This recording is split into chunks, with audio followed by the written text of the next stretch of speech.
All right, so I see a lot of Denver names on the meeting right now, and many of you have probably heard this storyline at exhaustion. And then I've had some officials out of Denver say, you know what, it's just good reminder because we see it so infrequent, and I'm happy to share it. And so tonight I've added a little bit of tweak here and there to it, but it's very similar to the same story. And the issue is the rule force, and I always start this presentation by pointing out that when I first started officiating football, this particular rule scared the crap out of me. It's like I didn't even want to deal with it because I couldn't understand it. And I thought, well, maybe it never happens. Well, unfortunately, it happened to me when I was white-hatting a game at Regis a couple of years ago. So those of you that haven't heard this presentation, most of the presentation is surrounding this particular play and how the use of the force rule applies to certain situations. So we're gonna have the team in red punting from right to left, and I'll play it a couple times. The team in white, the visiting team, is going to block the punt, and then the kid that blocked the punt tried to lift the ball into the end zone.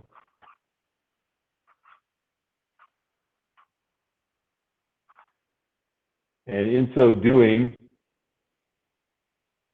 it continues into the end zone and is recovered by the kicking team. And that actually is, I think, the punter that picked up the ball. And believe it or not, I think you all probably will believe this, that we pregame this particular situation. And of course it happens. You know, talk about how you pregame it, it's going to happen. So we've got a block punt. The ball is rolling ever so slightly towards the goal line. I deemed the receiving team that blocked the kick to have caused this ball to go into the end zone. I don't know that I necessarily applied the force rule, but just some logic. And I had an outstanding wing official here that saw the same thing, and I immediately went up with a touchback because we pregamed it. Had I not pregamed it, I probably would have done about 20 timeout signals, which is it's when referees are rethinking what the hell just happened. But I went up with a touchback right away. So what I want to do is convince you that I got this incorrect. All right, so we're going to break down the force rule. And I try to make in larger print some of the details that we really want to focus on when we're talking about force. It's a result of energy exerted by a player that provides movement to the ball, and the term force is only used from the field of play into the end zone. Okay, it would never be from like a bat, like on a punt that the receiving team tries to bat away from the end zone. Force, this particular rule of force, is dealing with action on the ball, energy on the ball from the field of play into the end zone. And my takeaway at the end of this, I'm going to give it to you right now so you can work through it. It really comes down to how did the ball get in the end zone and who was responsible for doing that. There's more that might happen after that occurs, but you've got to determine how the ball got in the end zone first. Okay? So then it goes on to say the initial force results from, actually, let me go to the next slide. No, let me go back here. Hold on, let me let somebody else in the meeting.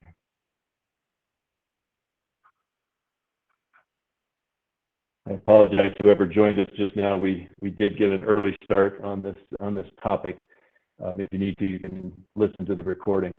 So back to this slide. So this goes the 2.13.1 continues and says the initial force results from a carry, fumble, kick, pass, or snap after a fumble, kick, or backward pass has been grounded. A new force may be from a bat, a legal kick, or a muff. So what it's going to do, it's going to break down two particular types of force. Okay, so we determined that force is from the field of play into the end zone, and there's 2 types, the initial and possibly a new one. And so the initial force, and this is critical, the initial force is from a carry or a fumble, a kick, a pass, or a snap. So you can imagine a snap over the quarterback's head. That snap would be the initial force that might take it into the end zone. So then the rule continues after that. It says after a fumble, so in other words, after the initial force, so after a fumble, kick, backward pass has been, and this is a critical piece, grounded, a new force may result from a bat, an illegal kick, or a muff. So in my case, I have a grounded kick. So the blocked kick makes it still a kick, but it's grounded. And so we have the potential for a new force. Now, one of the things I want to point out here is in this particular play, the kid that blocked the kick, blocked the punt initially, that ball was not grounded, so he did not cause a new force. He could not have caused a new force because the ball was never grounded. So his action is completely ignored relative to force and the goal line. So now we've got a grounded punt that was blocked, it's grounded, we can potentially have a new force. So the critical piece here, and I underlined, after a fumble, a kick, or backward pass has been grounded. And so one of the other plays we could think about is, let's say we got a backward pass to the flat, and the defender comes in and knocks it around, let's say knocks it backwards, so it's still a backward pass, it's still in the air.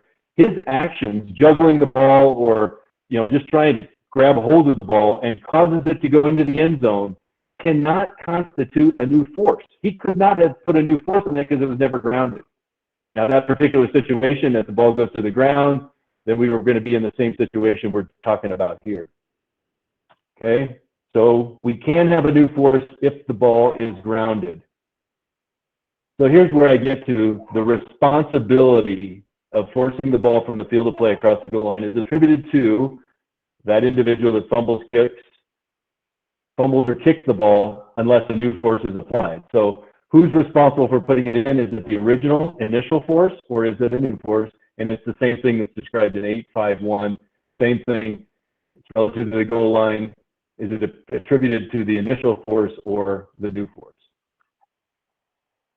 So 853 says a touchback occurs when any scrimmage kick becomes dead on or behind K's goal line in possession of K. So in my case, that punt was blocked. K ended up in possession of that, but I judged that a new force was put on that ball by R's muff. So I said it's a touchback because R muffed it in the end zone. So the initial force was the kick, the block kick. I said it was a new force because it was a grounded ball that I felt like the receiving team caused the ball to go to the end zone. 5-3 continues to say a fumble or is a force or a muff or a backward pass or fumble after either has touched the ground is the new force which sends the ball across the opponent's goal. That is what I feel like. Make sure I get everybody in here. Feel like occurred here. So I'm now convincing you all that I got this right. Now I'm going to talk about maybe I got it wrong and what would cause me to believe I got this wrong. And by the way, I like my position. It could have been just luck, but it's fortunate that I was right there on the goal line and I could see this with a good angle. So the bottom line is who's responsible for putting that ball into the end zone is the first thing that you got to figure out. And unfortunately, this is like your head's spinning when all this stuff is going on because what happens next, you're trying to figure out what team recovers this ball. Because if R recovers this ball, it doesn't matter how the ball got in the end zone. It's a touchdown. But if K recovers this ball and K didn't put it in the end zone, then it's a safety.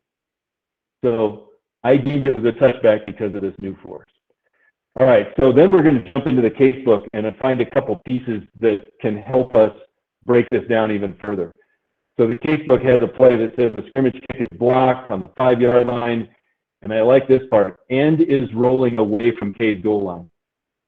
So in other words, it could not have gone into the goal line from the kick. It's rolling away from the goal line, and here it says R muffs the ball into K's end zone. And in parentheses it says applies a new force to a grounded kick. So this one's a no-brainer. If it's rolling away from the goal line, it has to be a new force if it goes into the end zone. And if R caused that new force, K recovered the ball, attempts to advance down to the end zone. Very similar to the play I just showed you that I had, only the ball is bouncing away from the goal line. And so the answer to this is more diverse than just the conversation of force. It actually talks about ruling if the touchback, so the basic spot's the 20-yard line. So what it's saying is it's a touchback because K recovered it in the end zone and R put it there. And the next line, same thing. It's a safety if R holds behind or in the end zone. Anyway, the takeaway from the case study right there is that bouncing away makes it very simple. So now we're going to talk about another case book. It says during a try, a fumble by A is nearly at rest on the 3 when it's muffed by B and judged to be a new force, causing the ball to go to the end zone. And B recovers it. So B caused this ball to go into the end zone. So we've got a try. No, I'm sorry. Yeah, it is a try. But B muffed it into their own end zone. Oops, and downs the ball into the end zone. So this results in an actual safety, believe it or not. This turns out to be a safety because B forced it into the end zone.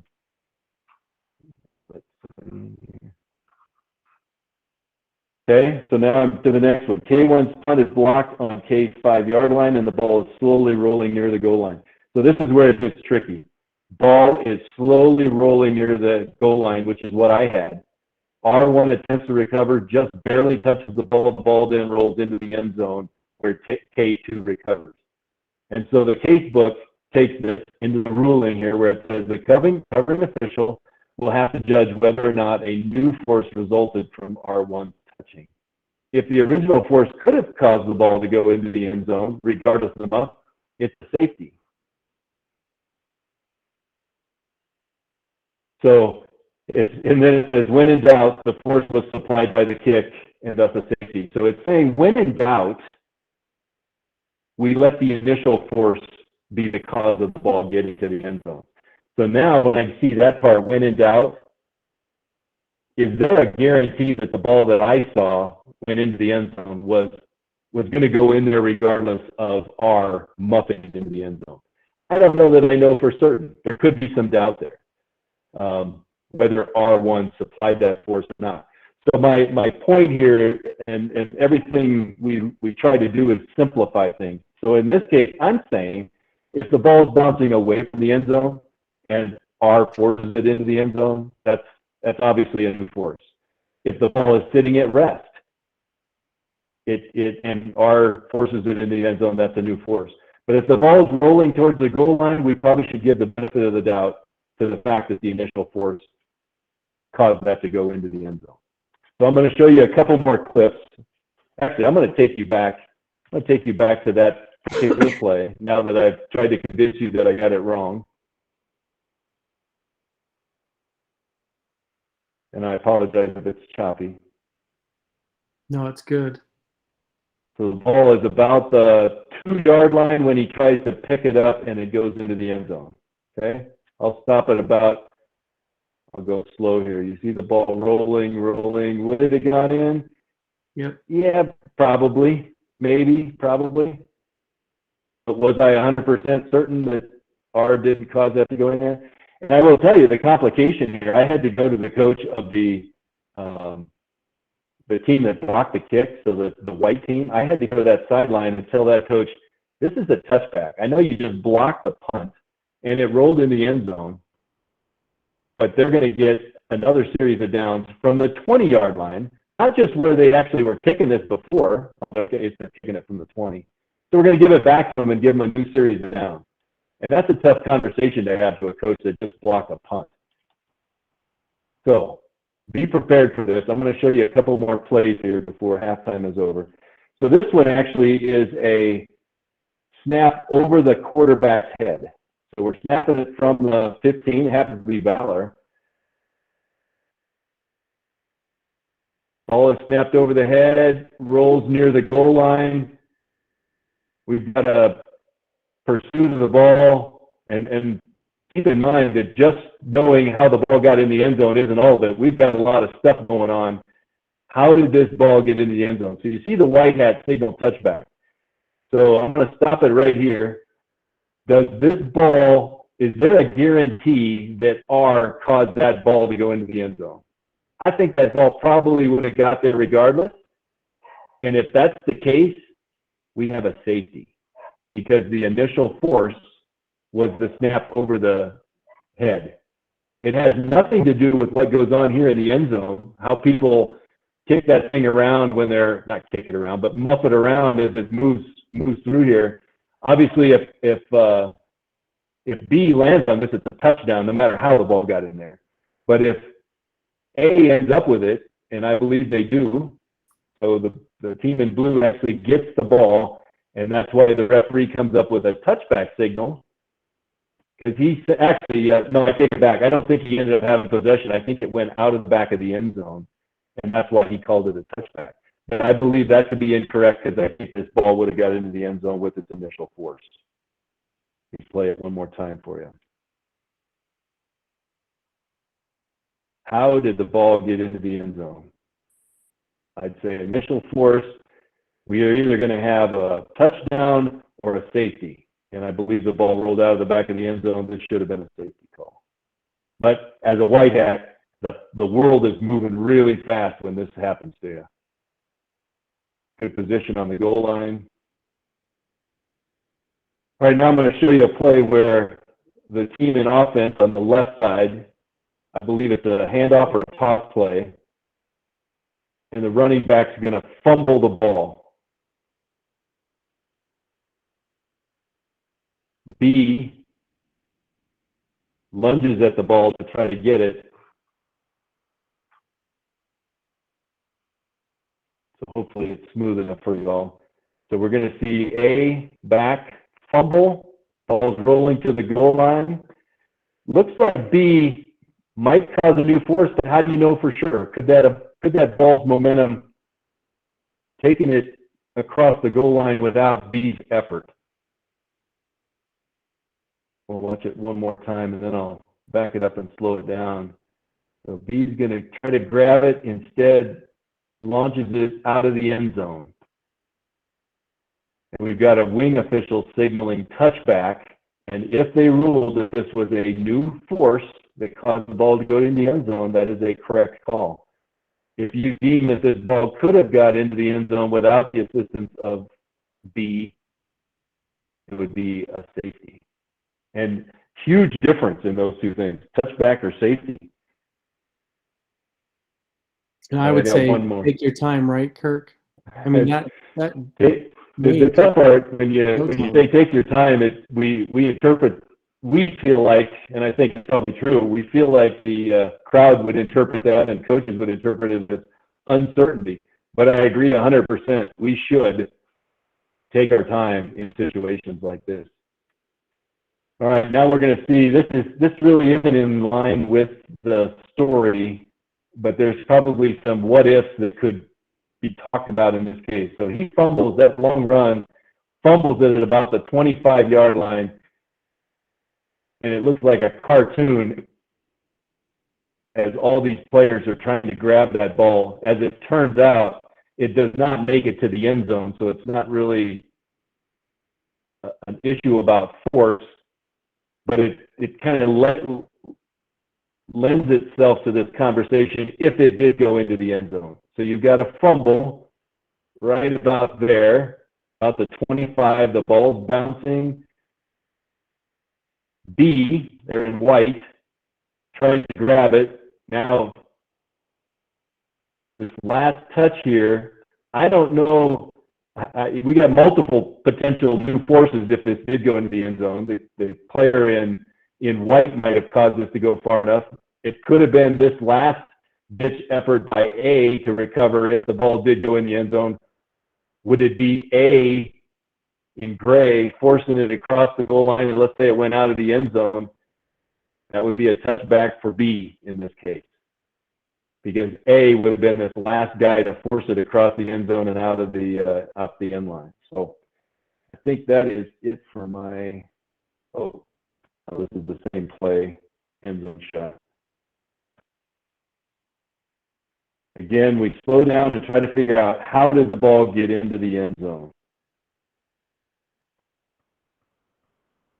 And if you're going to have a new force, it has to be a grounded kick, grounded fumble, grounded backwards pass. That's the only way we can even qualify a new force. I guess I do have another punt play. This will be it, and then we'll turn off the recording. So block kick, a little blurry. In this case, the punter tries to pick it up, fumbles it all the way out of the, well, looks like he fumbles it to the back of the end zone. Referee says that's good enough for a touchdown. So in that case, it doesn't matter. If B recovers, it doesn't matter how the ball got in there. It's going to be a touchdown anyway. So it's really just the determination of a touchback or a safety. And this was going to be a safety, safety regardless if K would have recovered in the end zone. All right, I see the kickoff occurred. We're going to hang this up at this point and call it a night. Thank you for joining. The recording will be available, so if you guys want to read through this a little bit more and check it out, further detail. Appreciate your participation. Have a good night. Thanks, Kurt. Thanks, everybody.